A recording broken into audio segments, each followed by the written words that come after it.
ونصلي على رسوله الكريم اما بعد بسم اللہ الرحمن الرحیم۔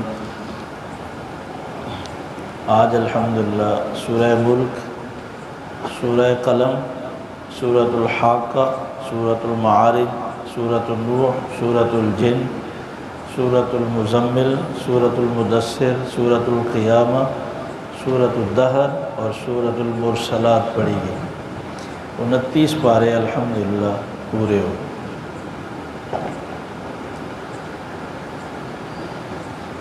28ویں پارے کی سورہ تغابن، سورۃ الطلاق اور سورہ تحریم کا مفہوم رہ گیا تھا۔ تغابن کے معنی ہے ہار جیت کا دن، جو اصل رزلٹ ہے۔ فرمایا کہ یہ دنیا میں ہار جیت تو کچھ نہیں ہے، اصل تو ہار جیت کا دن آخرت کا دن ہوگا۔ جو لوگ کامیاب ہوئے تو وہ جیت گئے، اور جو ناکام ہوئے وہ ہار گئے۔ کامیابی بھی وہ کامیابی ہے اور ناکامی بھی وہی ناکامی۔ دنیا کے امتحانات کے لیے ہم کتنی تیاری کرتے ہیں، آخرت کے امتحان کی کتنی تیاری کرتے ہیں۔ ضرورت ہے اس امتحان کی تیاری کی کہ کہیں اس میں نہ رہ جائے۔ امتحان میں کامیاب ہونے کے لیے ہر اہم چیز پہ نظر رکھی جاتی ہے کہ کہیں ایسا نہ ہو جو اہم اور ضروری چیزیں ہیں وہ مجھ سے رہ جائیں۔ اسی طرح آخرت میں کامیابی کے لیے ہمیں اہم اور ضروری چیزوں کا بہت زیادہ اہتمام کرنا چاہیے۔ ایسا نہ ہو کہ فضولیات میں ہم زندگی گزار دیں اور جو اہم فیصلے ہیں، جو اہم چیزیں ہیں وہ ہم سے رہ جائیں۔ دنیا کے امتحانات کے لیے تو ہم بہت سارے نوٹس بھی دیکھتے ہیں، بہت سارے مضامین بھی پڑھتے ہیں، اور کوشش یہ کرتے ہیں کہ ایسے سوالات کا مجموعہ مل جائے جس کی تیاری اس سے ہو جائے اور ہمیں وہ اصل جواب مل جائے۔ اللہ تبارک و تعالیٰ نے تو ہمیں سارے پیپر آؤٹ کر دیے کہ یہ ہے قرآن مجید، اسی سے سوال ہونے، بس اس کو حل کرو، اس پہ عمل کرو، سارے جوابات اس میں موجود ہیں۔ ہم قرآن مجید کو پڑھیں، اگر اس کے مطابق ہیں ہمارے عقائد، ہماری عبادات، ہمارے اخلاق، ہمارے معاملات، ہماری معاشرت، تو الحمدللہ ہم آخرت میں کامیاب ہیں۔ اور اگر کہیں ہماری یہ ساری چیزیں قرآن مجید سے مختلف ہیں تو پھر ہمیں اصلاح کی ضرورت ہے۔ یا ایھا الذین آمنوا ان من ازواجکم واولادکم عدوا لکم فاحذروہم۔ فرمایا کہ اے ایمان والو، بعض بیویاں، بعض اولاد بھی دشمن ہوتی ہیں، ذرا محتاط رہو، ڈر کے رہو کہ کہیں ایسا نہ ہو تمہیں اللہ کے حکم کے خلاف یہ عمل پہ مجبور کر دیں۔ تم نے ان کا بھی خیال رکھنا ہے، لیکن تم نے اللہ اور اللہ کے رسول کے حکم کا بھی خیال رکھنا ہے۔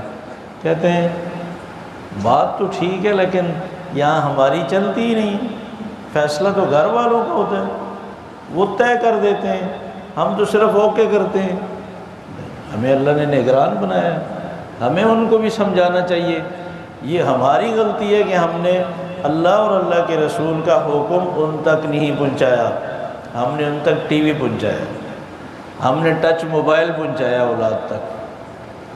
دنیا کے وہ سارے نقشوں کو دیکھتے ہیں، رسم و رواج کو دیکھتے ہیں، اس کے مطابق فیصلے کرتے ہیں، ہم بھی مان لیتے ہیں۔ اگر ہم نے قرآن و سنت کا پیغام پہنچایا ہوتا، آج وہ فیصلہ کرنے میں ہمارے ساتھ شریک ہوتے۔ ہمیں چاہیے کہ ہم ان تک اللہ کا پیغام پہنچائیں، خواتین تک پیغام پہنچائیں، بچوں تک پیغام پہنچائیں کہ ہمارے رب کی مرضی کیا ہے، ہمارے نبی کی سنت کیا ہے، طریقہ کیا ہے، پھر دیکھیں فیصلہ کرنے میں کتنی آسانی ہو۔ خواتین کو بھی چاہیے شرعی معاملے میں مردوں کا ساتھ دیں۔ سب سے پہلے اسلام کی حمایت دنیا میں ایک عورت نے کی، رسول اکرم صلی اللہ علیہ وسلم کو حوصلہ دینے والی عورت تھی۔ آپ تو گھبرا گئے تھے، حضرت خدیجہ رضی اللہ تعالیٰ عنہ نے کہا آپ بے فکر رہیں، اللہ آپ کو ضائع نہیں کرے گا، حوصلہ دی۔ جب گھر کی عورت حوصلہ دیتی ہے تو پھر مرد کے لیے فیصلہ کرنا بھی آسان ہو جاتا ہے۔ اللہ ہمیں دین کے مطابق زندگی گزارنے کی توفیق نصیب فرمائے۔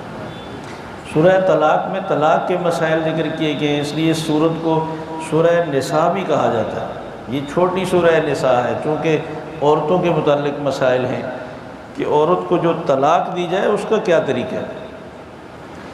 بیتک کے طلاق کے فیصلے کرنا بھی یہ عورت پر زیادتی ہے اور خود اپنے اوپر بھی زیادتی ہے۔ فرمایا اللہ نے حدود رکھی ہیں، ان کو کراس کرنا، تجاوز کرنا یہ خود اپنے اوپر ظلم ہے۔ جو طریقہ بتایا گیا ہے طلاق کا وہ اختیار کیا جائے۔ پہلے تو طلاق انتہائی بری چیز ہے، لیکن اگر نوبت آ جائے تو پھر ایک طلاق دی جائے اور پھر اس کے بعد 1 مہینہ انتظار کیا جائے، غصہ بھی ختم ہو جائے گا۔ اور اگر صلح کی کوئی صورت ہے اللہ تبارک و تعالیٰ وہ کوئی راستہ پیدا کر دیں گے تو آسانی سے صلح ہو سکتی ہے۔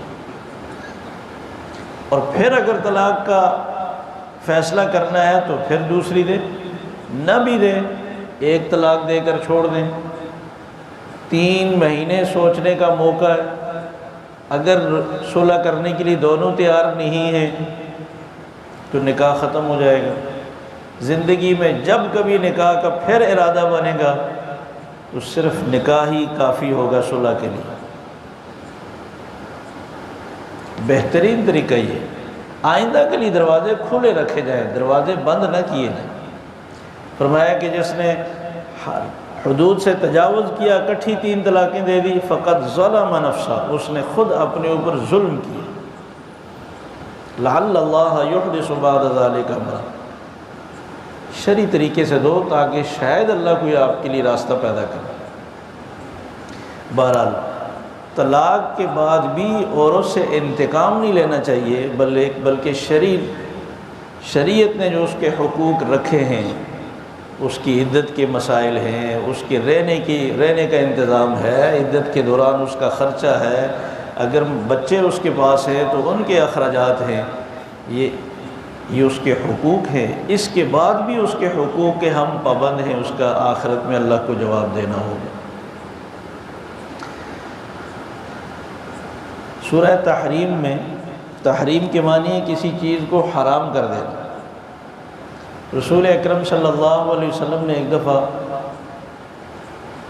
طے کر لیا کہ میں آئندہ شہد نہیں کھاؤں گا،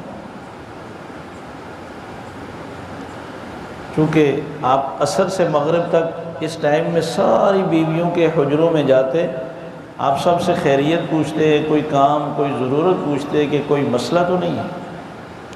ایک دن تو ہر ایک کے گھر میں رہتے، لیکن عصر سے مغرب تک ہر گھر میں جا کر پوچھتے تھے کوئی ضرورت، کوئی پریشانی، کوئی مسئلہ۔ 5-10 منٹ بیٹھتے تو ہر بیوی کچھ نہ کچھ آپ کی پسندیدہ چیز آپ کی خدمت میں پیش کر دیتی۔ حضرت زینب رضی اللہ تعالیٰ عنہ کے پاس کہیں سے شہد آ گیا اور آپ کو بہت پسند تھا، انہوں نے 1 دن 2 دن 3 دن آپ کو شہد پیش کرتی، آپ اس کو تناول فرماتے، تھوڑا سا ٹائم لگ جاتا۔ دوسری بیویوں نے کہا لیکن 1400 سال کے بعد ہماری اتنی چاہت ہے کہ ہم رسول اکرم صلی اللہ علیہ وسلم کا دیدار کر لیں، آپ کی زیارت خواب ہی میں ہو جائے، بڑی سعادت کی بات۔ تو ساتھ رہنے والی بیویوں میں بھی اتنی محبت، اتنی چاہت تھی آپ کا دیدار کرنے کی۔ تو دوسری بیویوں نے سوچا کہ یہ کیا بات ہے، کیوں اتنی دیر لگ جاتی ہے؟ تو پتہ چلا کہ شہد استعمال کرتے ہیں۔ انہوں نے کہا اچھا۔ آپ صلی اللہ علیہ وسلم سے پوچھا، مغافیر ایک پودا ہے بڑا بدبودار، جیسے لہسن میں بدبو ہے کچے لہسن میں، ایسے ہی اس میں تھی، اور بدبودار چیز کو آپ صلی اللہ علیہ وسلم بہت ناپسند فرماتے ہیں۔ اب عائشہ صدیقہ رضی اللہ تعالیٰ عنہ سے کسی نے سوال کیا، جب آپ گھر میں داخل ہوتے سب سے پہلے آپ کیا کام کرتے تھے؟ تو عائشہ صدیقہ رضی اللہ تعالیٰ عنہ نے فرمایا، جب آپ گھر میں داخل ہوتے سب سے پہلے آپ مسواک فرماتے تھے، تاکہ میری وجہ سے کسی کو تکلیف نہ ہو۔ آپ بدبودار چیز سے اس لیے نفرت کرتے تھے کہ میرے پاس جبرائیل آتے ہیں بار بار، میں اگر کوئی ایسی چیز استعمال کروں گا تو جبرائیل کو تکلیف ہوگی۔ سبحان اللہ۔ تو انہوں نے کہا کہ یا رسول اللہ، آج مغافیر کی بو محسوس ہو رہی ہے، آپ نے کی مغافیر تو نہیں کھایا؟ آپ نے فرمایا نہیں، میں نے کہاں کھایا۔ کہا کیا کھایا ہے؟ کہا میں نے تو شہد کھایا۔ اچھا، پھر ایسا ہوگا شہد کی مکھی نے اس کا رس چوسا ہوگا، وہ بو شہد میں آ گئی ہوگی،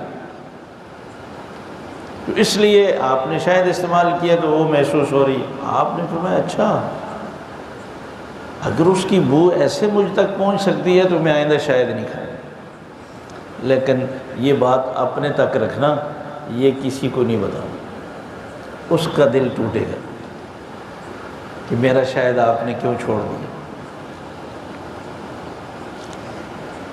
آپ صلی اللہ علیہ وسلم کی یہ بات مکمل ہو گئی، آپ کی تشریف لے گئے، واپس آئے تو آپ صلی اللہ علیہ وسلم نے فرمایا میں نے منع کیا تھا کہ یہ بات آگے نہ جائے، یہ بات آپ نے لیک کر دی نا۔ وہ حیران ہو گئی کہ آپ صلی اللہ علیہ وسلم کو کیسے پتہ چلا۔ انہوں نے پوچھا من انبأک ھذا، آپ کو کس نے بتایا؟ بہرحال یہ کوئی گستاخی نہیں کی انہوں نے کہ آپ تو غیب نہیں جانتے، آپ کو کیسے پتہ چلا؟ آپ تو ہر جگہ موجود نہیں ہیں، جب یہ بات ہوئی ہے تو آپ تو گھر میں موجود نہیں تھے، اپنے گھر میں آپ موجود نہیں تھے جب یہ بات ہوئی ہے، آپ کو کیسے پتہ چلا؟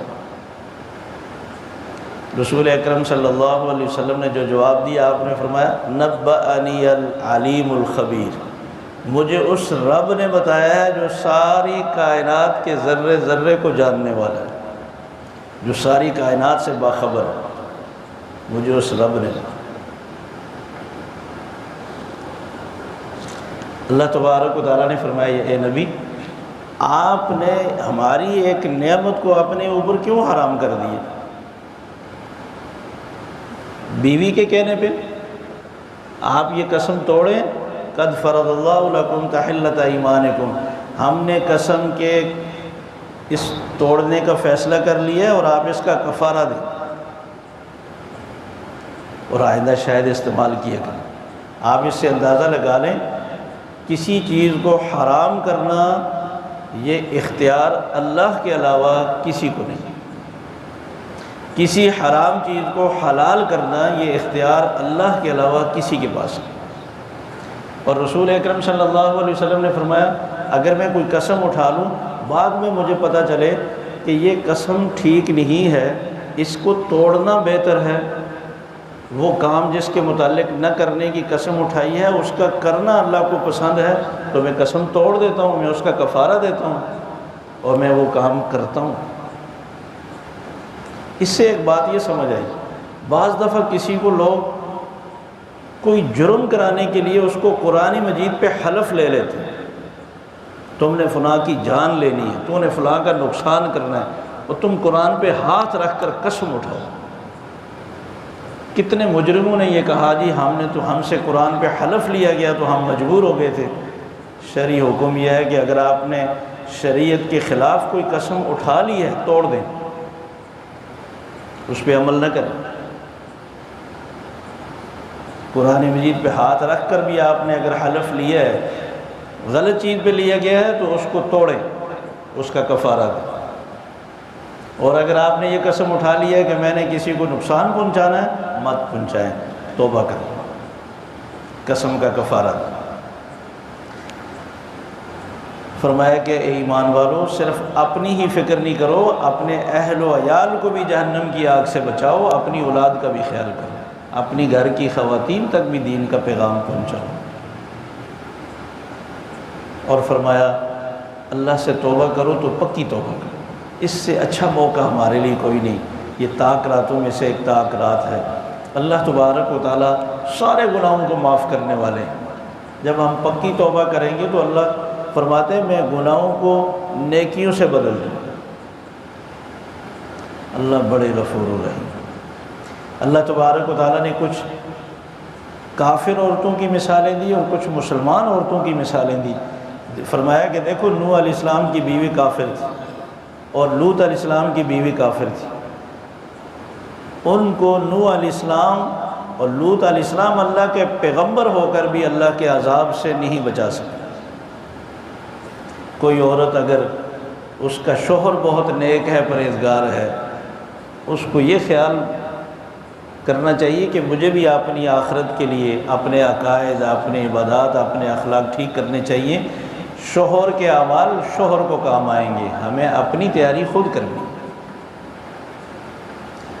اور اگر کوئی عورت بہت نیک ہے، دیندار ہے، اس کا شوہر بہت گناہگار ہے، بے فکر رہے، شوہر کے گناہ اس کو نہیں اٹھانے پڑیں گے، وہ اپنے اعمال کا اللہ اس کو صلہ اور اجر عطا فرمائیں گے۔ جیسے فرعون کی بیوی کی مثال دی اللہ تبارک و تعالیٰ نے حضرت آسیہ کی، کہ فرعون جیسے ظالم کو اللہ نے کیسی سزا دنیا میں دی اور آخرت میں فرمایا جہنم میں ڈالا جائے گا، اور حضرت آسیہ کا کیا مقام تھا۔ روح نکلنے سے پہلے اللہ نے جنت میں محل سامنے کر دیا۔ رسول اکرم صلی اللہ علیہ وسلم کا فرمان ہے صحیح بخاری میں، آپ نے فرمایا کہ مرد تو بہت کامل گزرے ہیں، عورتیں چند ہی گزری ہیں، جیسے حضرت آسیہ اور حضرت مریم، حضرت عیسیٰ علیہ السلام کی والدہ اور خدیجہ۔ فرمایا کہ عائشہ کی فضیلت سارے جہان کی عورتوں پر ایسے ہے جیسا کہ سرید کی فضیلت سارے کانوں پر۔ سورہ ملک میں اللہ تبارک و تعالیٰ نے ایک مضمون سمجھانے کے لیے کئی دلائل پیش کیے ہیں۔ فرمایا کہ برکت دینے والی ذات اللہ کی ذات ہے، یہ جان میں برکت، مال میں برکت، عزت میں برکت، یہ برکت کا فیصلہ اللہ کرتے ہیں، یہ اللہ کے اختیار میں۔ اللہ کے علاوہ کوئی کسی کی جان، مال، عزت میں اضافہ نہیں کر سکتا، یہ اللہ ہی سے ہمیشہ سوال کرنا چاہیے۔ بیدہ الملک، یہ اختیار اللہ کا اس لیے ہے کہ ساری کائنات کی بادشاہت اس کے قبضے میں، وَهُوَ عَلَىٰ كُلِّ شَيْءٍ قَدِيرٌ، وہ اپنے ہر فیصلے کو نافذ کرنے پہ قدرت رکھتا ہے۔ الَّذِي خَلَقَ الْمَوْتَ وَالْحَيَاةَ، وہ موت اور زندگی کا مالک ہے، جس نے 7 آسمان طے بطے بنائے ہیں، یہ اس کا کمال ہے۔ اور اس نے ان آسمانوں کو کتنا خوبصورت بنایا ہے، اور شیاطین سے حفاظت کا ذریعہ بنایا ان ستاروں کو۔ اور بہت سارے دلائل پیش کیے کہ زمین کو ہم نے تمہارے تابع بنا دیا، تم اس کے راستوں پہ چلتے ہو، دنیا کے سفر کرتے ہو، اور اس نے روزی تمہارے لیے بنائی ہے، تم اس کی روزی کو کھاؤ۔ اگر وہ اپنی روزی روک لے تمہیں کوئی روزی نہیں دے سکتی، اور وہ اگر پانی کو خشک کر دے تو تم پیاس سے مر جاؤ، تم پانی لانے پہ تمہارے پاس کوئی قدرت نہ ہو۔ یہ بھی اسی کا احسان ہے جو تمہارے کھانے پینے کا، روزی کا انتظام کرنے والا ہے۔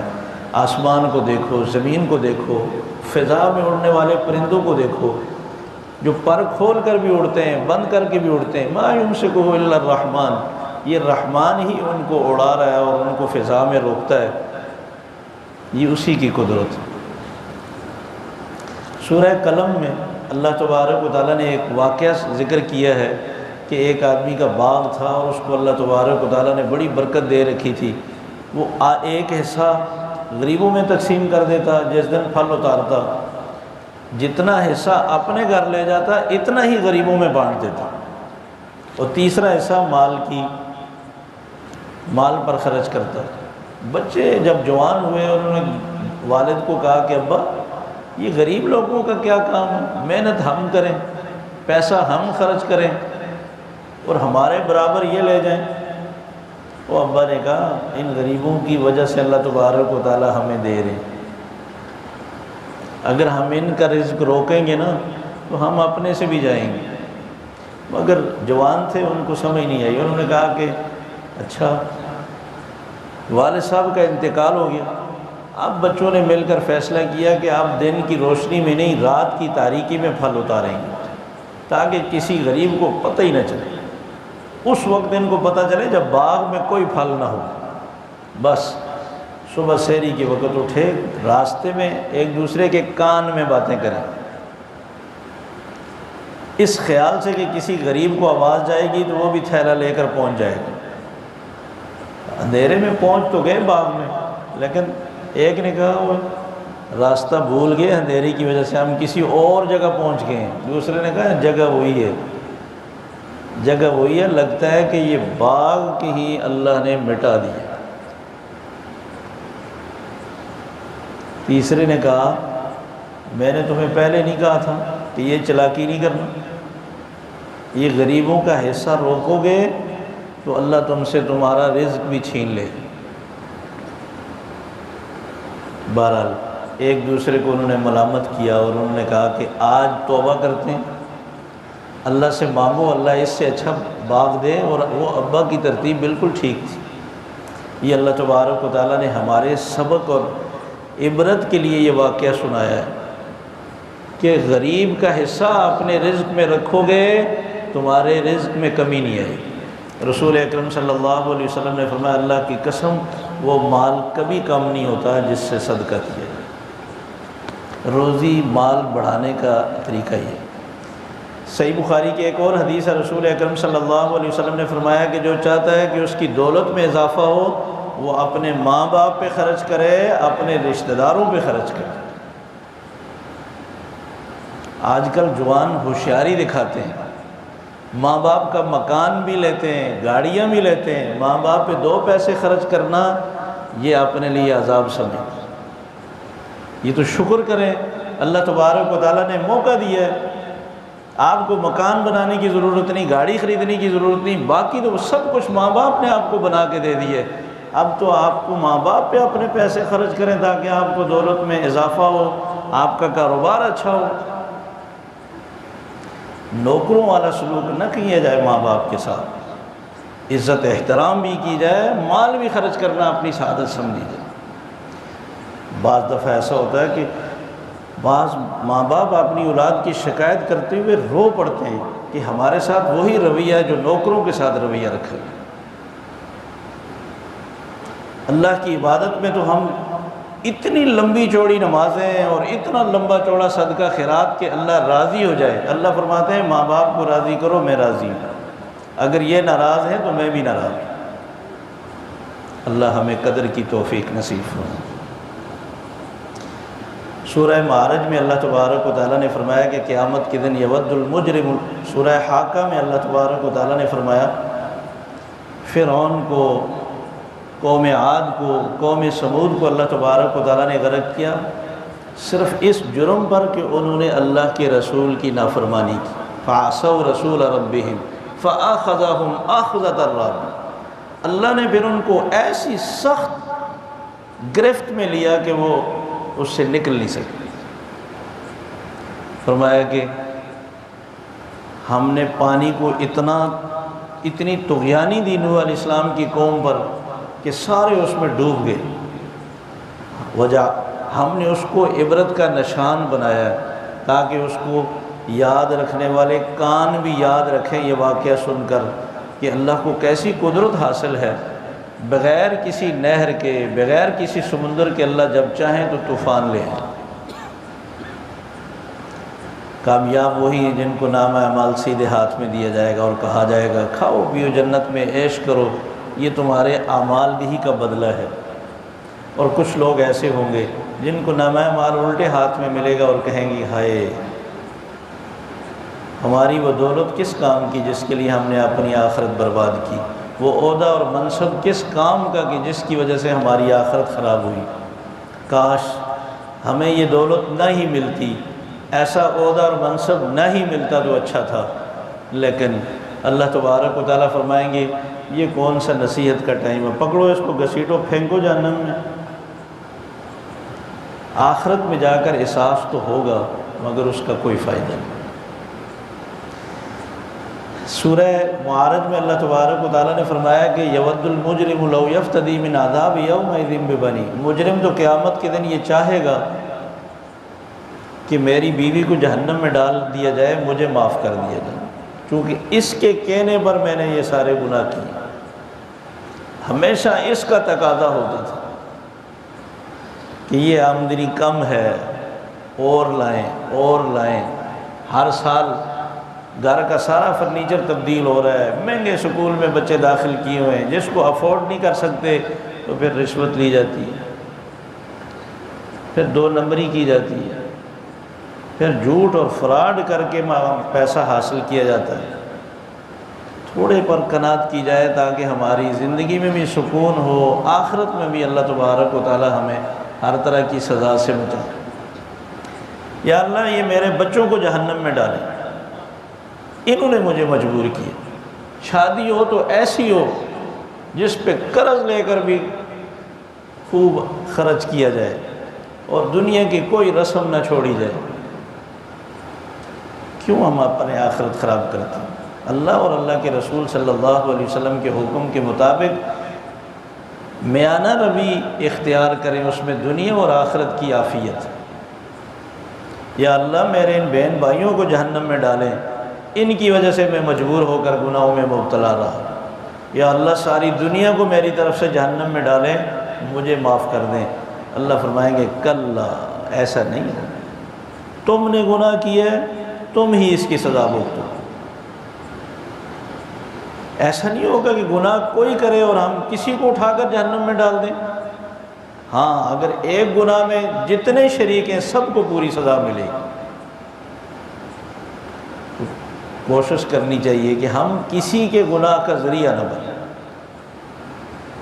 اگر ہم بھی اس کا ذریعہ ہیں، ہم بھی اس کا حصہ ہیں، تو پھر آخرت میں سزا بھگتنے کے لیے سب کو تیار رہنا چاہیے۔ سورہ نوح میں اللہ تبارک و تعالیٰ نے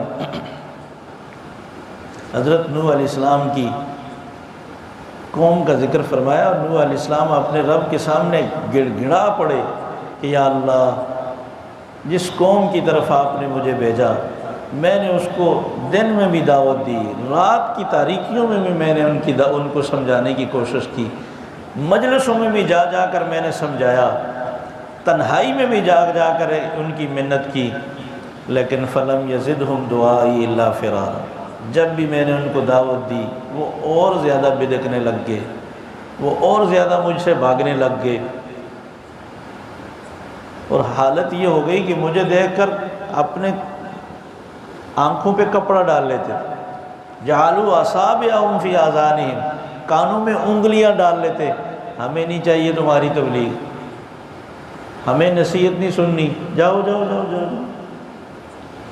اتنا مذاق اللہ کے نبی کے ساتھ کیا گیا۔ یا اللہ، جب اللہ تبارک و تعالیٰ نے بتا دیا کہ اب اس قوم میں سے کوئی مسلمان نہیں ہوگا، 950 سال میں صرف 80-82 آدمی مسلمان ہوئے۔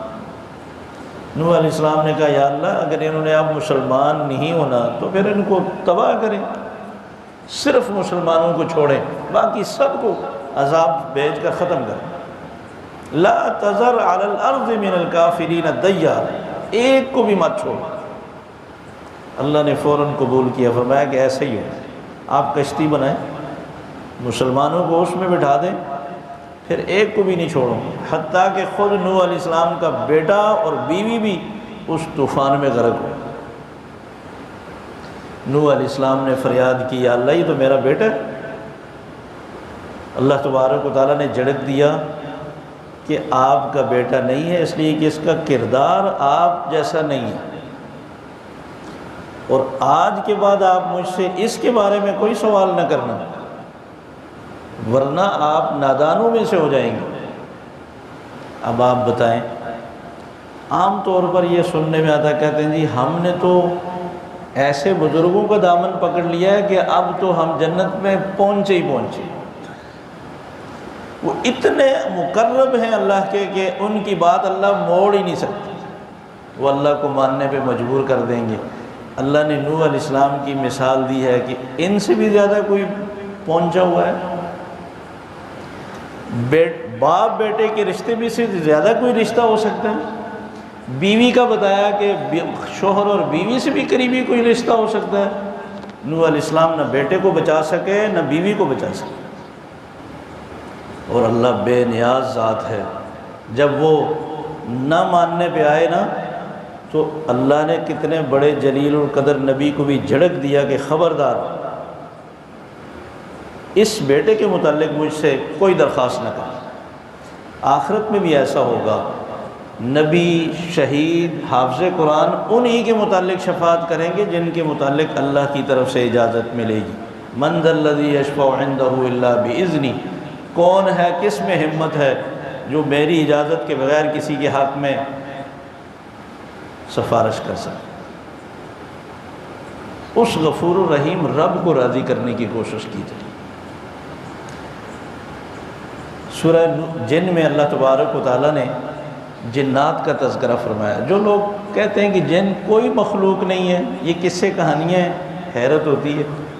سورہ جن میں اللہ تبارک و تعالیٰ نے جنات کی تفصیل بتائی ہے کہ کچھ لوگ جنات میں، کچھ جنات مسلمان ہوئے اور انہوں نے کہا کہ ہمارے جنات میں جنات بھی شرک کرتے ہیں، اور ان مسلمان ہونے والے جنات نے کہا کہ پہلے دن ہی، آج کے بعد ہم کوئی شرک نہیں کریں، اس رب کو وحدہ لا شریک مانیں۔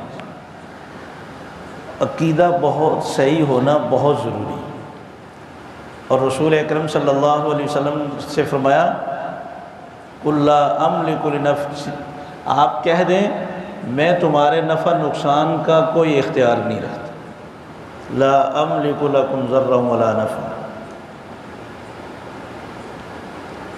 وَأَنَّ الْمَسَاجِدَ لِلَّهِ فَلَا تَدْعُوا مَعَ اللَّهِ أَحَدًا، دیکھو مساجد میں عبادت کی جاتی ہے، اپنی عبادات میں اللہ کے علاوہ کسی کو شریک نہ کرو، دعاؤں میں بھی کسی اور کو مت پکارو۔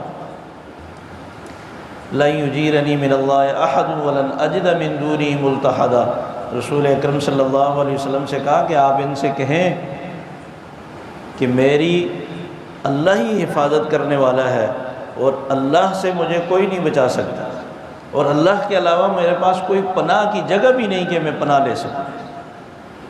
کتنا واضح، اولاد دینا، صحت دینا، روزی دینا، عزت دینا، یہ سب اختیارات اللہ کے پاس ہیں۔ جب اللہ نے رسول اکرم صلی اللہ علیہ وسلم کو نفع نقصان کا اختیار نہیں دیا تو پھر آپ سے بڑھ کر دنیا میں کون ہے؟ کوئی فرشتہ بھی ایسا نہیں جو رسول اکرم صلی اللہ علیہ وسلم سے افضل ہو، کوئی نبی بھی رسول اکرم صلی اللہ علیہ وسلم سے افضل نہیں، کوئی ولی بھی آپ سے افضل نہیں۔ اس سے پتہ چلا کہ اللہ نے اپنے اختیارات میں کسی کو شریک نہیں کیا، اللہ نے اپنے اختیارات اپنے پاس رکھے۔ لوگ سمجھتے ہیں کہ فلاں مزار پہ چلے جائیں اولاد ہو جائے گی، فلاں مزار پہ چلے جائیں آنکھوں کی صحت مل جائے گی، فلاں مزار پہ چلے جائیں جوڑوں کا درد دور ہو جائے گا، فلاں مزار پہ چلے جائیں بچوں کی شادیاں آسان ہو جائیں گی۔ اللہ فرما رہے ہیں یہ چیزیں مجھ سے مانگنے کی، یہ میرے اختیارات ہیں۔ اللہ ہمیں کامل توحید کی سمجھ عطا فرمائے، اللہ ہمیں کامل ایمان نصیب فرمائے۔ اللہ نے قرآن مجید میں نبیوں کی مثالیں دی ہیں۔ دیکھو ایوب علیہ السلام نے صحت اللہ سے مانگی، یونس علیہ السلام نے اپنی مچھلی کے پیٹ میں رہائی کا سوال اللہ سے کیا ہے، ابراہیم علیہ السلام نے اولاد کے لیے اللہ کے سامنے پکارا ہے، زکریا علیہ السلام نے اولاد اللہ سے مانگی ہے۔ جب انبیاء بھی اللہ سے مانگتے ہیں تو تم کیوں غیروں سے مانگتے ہو؟ سورہ مزمل میں اللہ تبارک و تعالیٰ نے فرمایا کہ دیکھو فرعون نے رسول کی نافرمانی کی، کیسا ہم نے اس کو تباہ کیا، اور تم رسول اکرم صلی اللہ علیہ وسلم کی نافرمانی نہ کرنا، ورنہ قیامت کا دن ایسا ہولناک ہوگا کہ بچہ جس کے بال کالے سیاہ ہیں آخرت کے غم سے سفید ہو جائے گا۔ اتنا بڑا غم ہوگا کہ بچوں کے بال بھی سفید ہو جائیں گے، اور یہ آسمان تو سارے ٹوٹ ٹوٹ کر ختم ہو جائیں گے۔ تو اس قیامت سے ڈرایا ہے کہ اپنا خیال کرو، رسول اکرم صلی اللہ علیہ وسلم کی قدر کرو۔ سورہ قیامہ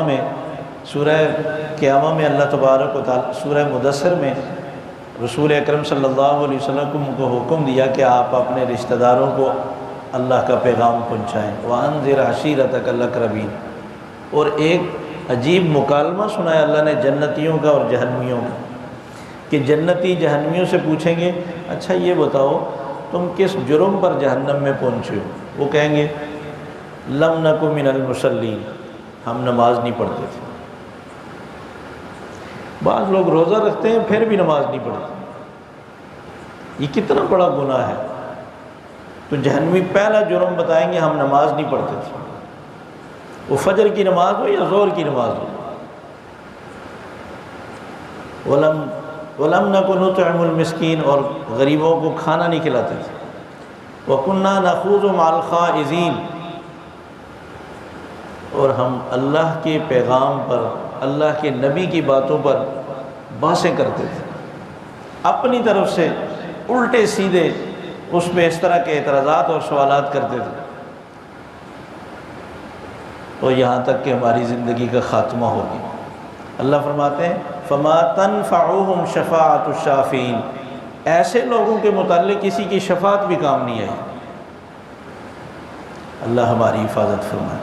سورہ قیامہ میں اللہ نے قیامت کا ذکر فرمایا، قسم اٹھائی ہے قیامت کے دن کی، اور فرمایا لوگوں کا خیال یہ ہے کہ ہم بکھری ہوئی ہڈیوں کو جمع نہیں کر سکیں گے، ہڈیاں تو بہت بڑی بڑی چیزیں ہیں، ہم بلا قادرین علی ان نسوی بنانا، یہ پوروں کے نشانات فنگر پرنٹس کو بھی محفوظ رکھیں گے، یہ جو دنیا میں آخرت میں بھی ہم یہی اٹھائیں گے۔ سبحان کیا اللہ کا علم ہے۔ آج تک آدم علیہ السلام سے لے کر اور آج سے قیامت تک جتنے پیدا ہوں گے سب کی شکلیں مختلف ہیں، سب کے پوروں کے نشانات مختلف ہیں، اور آخرت میں بھی یہی نشانات اللہ تبارک و تعالیٰ اٹھائیں گے۔ جو رب نشانات محفوظ رکھ سکتا ہے، ہڈیوں کو اٹھانا اس کے لیے کیا مشکل۔ فرمایا کہ ہر آدمی کو اللہ تبارک و تعالیٰ دنیا کے سارے اعمال کھول کے بتائے گا کہ تم نے کیا کیا اور کیا نہیں کیا۔ انسان کا اپنا جسم اس پر گواہ ہوگا، اس کے خلاف گواہی دے گا، کوئی چیز اللہ سے نہیں چھپا سکتا۔ اللہ تعالیٰ ہمیں صحیح سمجھنے کی، عمل کی توفیق نصیب فرمائے۔ جس شوق اور جذبے کے ساتھ ہم رمضان المبارک کی راتوں میں اتنی دیر تک نفلی عبادت میں کھڑے رہے، قرآن مجید سنتے رہے، سمجھنے کے شوق میں بیٹھے رہے، اللہ سے دعا کریں کہ اللہ ساری زندگی کے لیے ہمیں اپنی عبادت کا شوق اور ہمیں شکر گزاری والی زندگی اور قرآن مجید کو پڑھنے، سمجھنے اور عمل کرنے والی زندگی نصیب فرمائے۔ ربنا آتنا فی الدنیا حسنۃ وفی الآخرۃ حسنۃ وقنا عذاب النار۔ یا اللہ یہ تیرا ہی احسان اور فضل ہے کہ تو نے ہمیں رمضان